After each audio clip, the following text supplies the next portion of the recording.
organic waste. They are required to recycle. But environmental activist Anna Sachs says the city doesn't really enforce that law. And now she spends her evenings going through garbage to demonstrate how much food out there is being discarded and sent to landfills.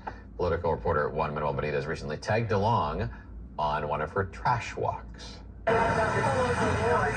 It's Monday evening on the Upper West Side in Manhattan, and Anna Sachs is pretty certain about what's in many of those trash bags lining up the sidewalks waiting to be collected by the carting companies. You could see that they are not composting. Bag after bag filled with unsold food products on their way to a landfill or an incinerator. This is a health bread.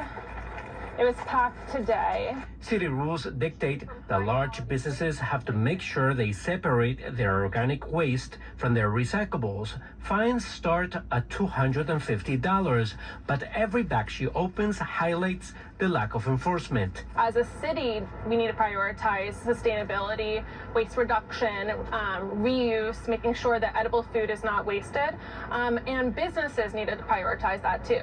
Sachs and her friends regularly go on what they call trash walks. Do you want some soy creamer? And fill their bags and carts with products businesses haven't been able to sell. I'll take the blueberry scones for my niece.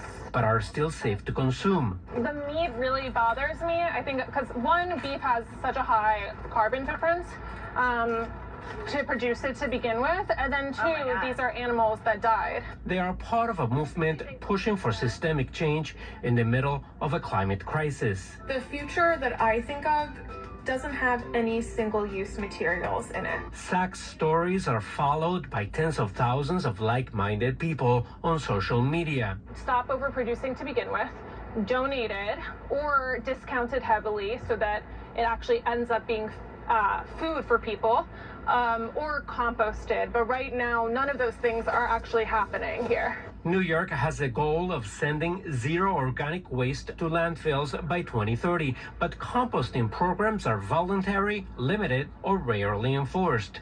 Reducing the amount of waste would be key.